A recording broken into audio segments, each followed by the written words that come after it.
जयपुर से आई इन तस्वीरों ने सोशल मीडिया पर हलचल मचा दी, क्योंकि जो लोग दूसरों के घर, स्कूल और व्यवस्था का हिसाब लेने कैमरा लेकर निकलते हैं, आज उन्हीं को जनता के सवालों का सामना करना पड़ा। राजस्थान के जयपुर में सीजेपी प्रवक्ता आशुतोष के पहुंचने के बाद ऐसा विरोध हुआ कि मामला बहस से आगे बढ़ गया। धक्का मुक्की तक की तस्वीरें निकलकर सामने आई। सवाल सीधा है, आखिर गाँव वालों का गुस्सा इतना क्यों बढ़ा? क्या जनता ने सीजेपी के एजेंडे को पहचान लिया है या फिर इस पूरे मामले के पीछे कोई और कहानी हुई? पहले आप ये वीडियो देखिए।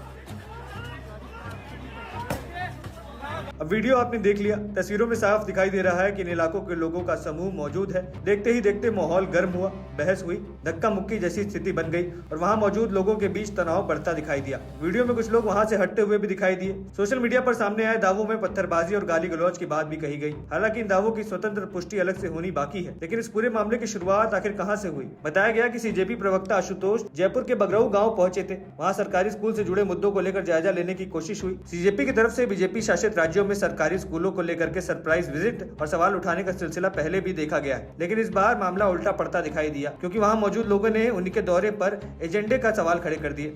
और यहीं से कहानी दिलचस्प हुई, क्योंकि अगर कोई समाज सेवा या व्यवस्था की कमियां दिखाने के नाम पर किसी जगह पहुंचता है तो जनता वहां की सवाल पूछने का भी पूरा हक रखती है। जनता ये पूछ सकती है कि कैमरा सिर्फ बीजेपी शासित राज्यों के स्कूल की तरफ ही क्यों गया, बाकी राज्यों की व्यवस्था पर भी ऐसे ही सवाल क्यों नहीं पूछे गए? इसी तरह का सवाल हाल ही में दिल्ली के एक सरकारी स्कूल से जुड़े सीजेपी प्रवक्ता सौरभ दास के वीडियो को लेकर भी सोशल मीडिया पर उठा था। दावा किया गया था कि सरप्राइज विजिट के दौरान स्कूल में लंबे समय तक चली आ रही अव्यवस्था की कमी को मुद्दा बनाया गया, लेकिन सोशल मीडिया पर लोगों ने सवाल किया कि अगर कमी 6 साल पुरानी थी तो उस दौरान तो दिल्ली में आम आदमी पार्टी की सरकार थी, फिर सवाल मौजूदा सरकार से ही क्यों पूछा गया? इस बहस के बाद वीडियो सोशल मीडिया से डिलीट करना पड़ा।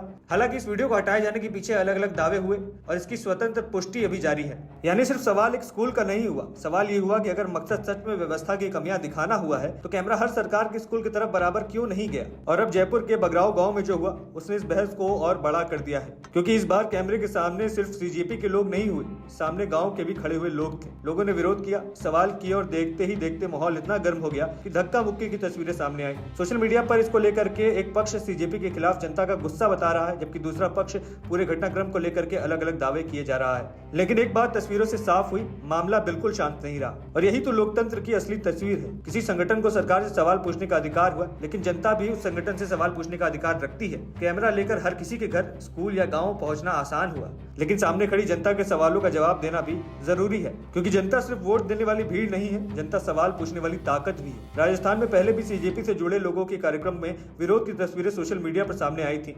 अब बगराऊ में आशुतोष के दौरे के दौरान भी विरोध हुआ, यानी जिस जनता के नाम पर व्यवस्था का सवाल हिसाब मांगा जाता है उसी जनता ने हिसाब मांगना शुरू कर दिया है, तो कहानी का रुख ही बदल गया। इसलिए इस मामले में सवाल एक व्यक्ति का नहीं हुआ, असली सवाल ये है कि समाज सेवा के नाम पर राजनीति कितनी हो रही है, राजनीति के नाम पर समाज सेवा कितनी हो रही है। इस चीज को लेकर के अब प्रश्न उठने लगे हैं। अगर सच में स्कूल की हालत खराब हुई है तो सवाल उठाना चाहिए, अगर सरकार से जवाब चाहिए तो जवाब मांगना चाहिए, लेकिन सवाल की हर जगह बराबर होनी चाहिए। कैमरा हर सरकार की तरफ जाना चाहिए और एजेंडा एक तरफा नहीं चलाना चाहिए, तभी जनता उस मुहिम का भरोसा करती है। वरना कैमरे लेकर तो निकलते दूसरे लोग भी हैं हिसाब मांगने और रास्ते में जनता ही अपना हिसाब मांग लेती है। फिलहाल के लिए इस खबर में इतना ही। पूरे प्रकरण को लेकर के आपके क्या विचार हैं, कमेंट्स कर हमें जरूर बताएं और तमाम ऐसी खबरों के लिए TNN वर्ल्ड को सब्सक्राइब करें। धन्यवाद।